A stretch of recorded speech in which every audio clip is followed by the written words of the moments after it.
5 seconds to go.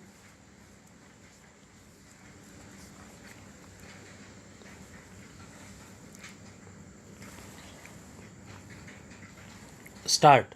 Sir, I would like to make a few observations so that the Honorable Minister will make a note about the way in which these institutions are being run.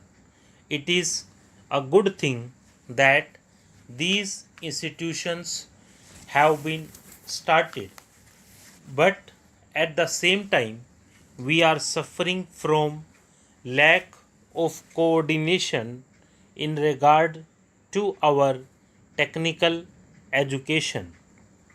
We have certain institutes like the Polytechnic, etc., under the Scientific Research and Cultural Affairs Ministry, and they are run through the state governments. Then there are the engineering colleges under the university, and thirdly, sir, trade technical education is imparted by the central labor ministry at the state level.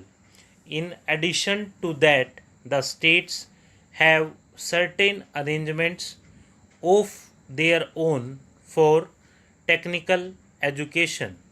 I feel that there is no effort at coordination, and that leads to a good deal of confusion.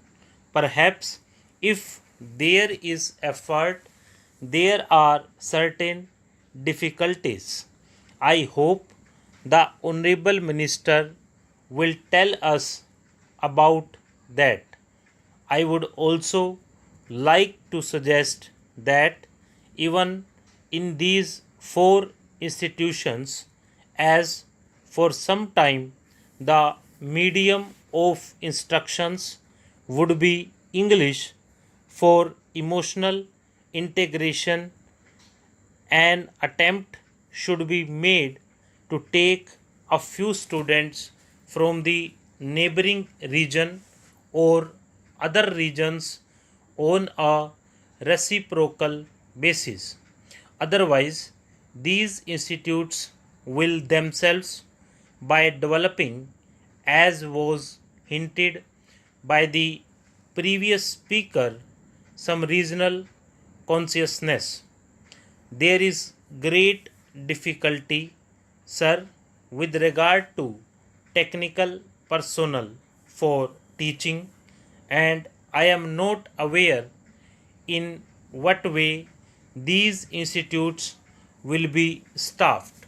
Perhaps some foreigners will be brought in, but at the same time, with the arrangements existing at present for taking technical help from different countries, Russia, UK, USA, and Germany, I do not know whether there will be special courses provided in these institutes for the teaching staff from those different countries. What arrangements there are, one does not know. In the present arrangement for teaching, I should have liked to mention the fifth arrangement for teaching at present provided through the various industrial concerns like Bhilai, Raurkela, etc.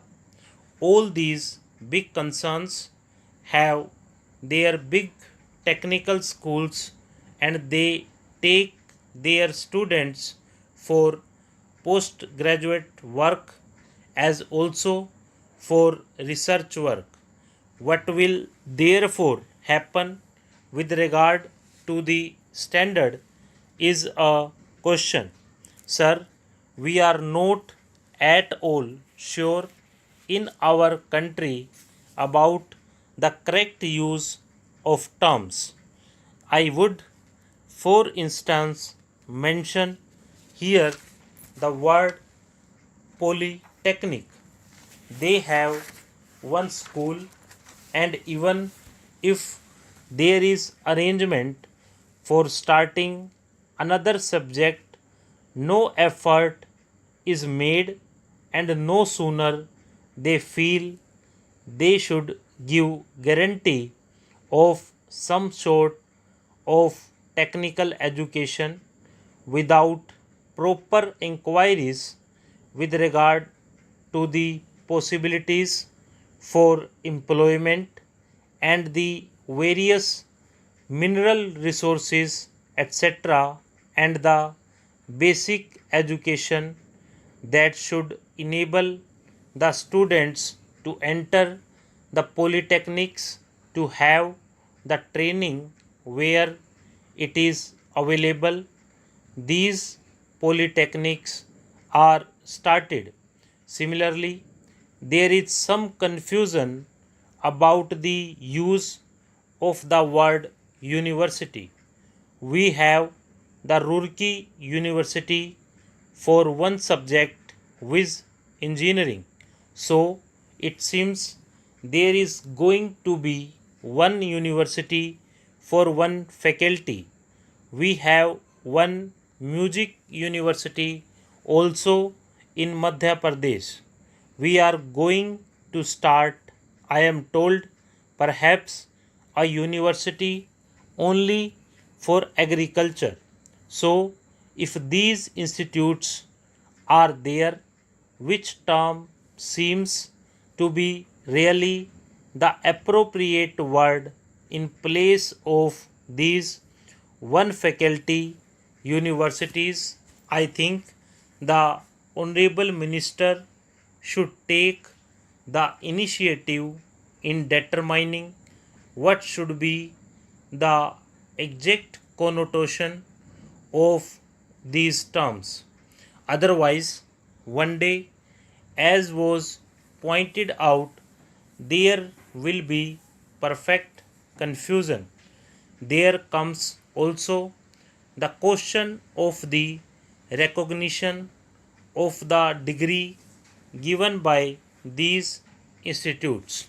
Of course, if the training with the special facilities available and the specially recruited staff available is of a high standard, naturally people would be very anxious to recruit the people who have passed out from there. In the beginning, there will not be any trouble with regard to making use of the graduates turned out from there. But the question of recognition has to be decided on certain principles, and those principles should be laid down and followed from the beginning. Now, I would like also to mention the question about scholarships. It was pointed out that certain scholarships, especially to the children of the working class, should be given.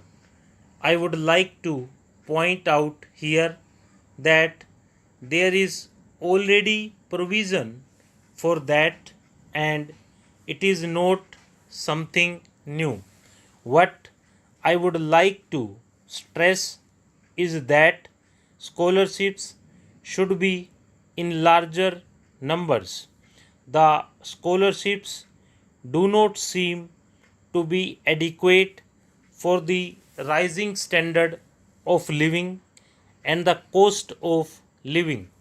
The scholarships that are given do not meet half the need.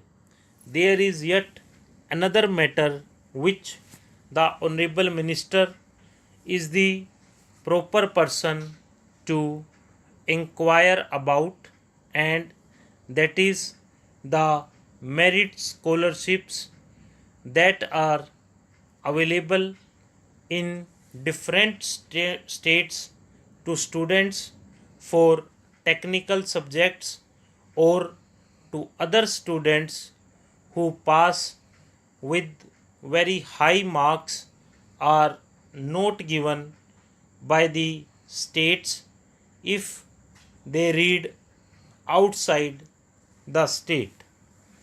Stop.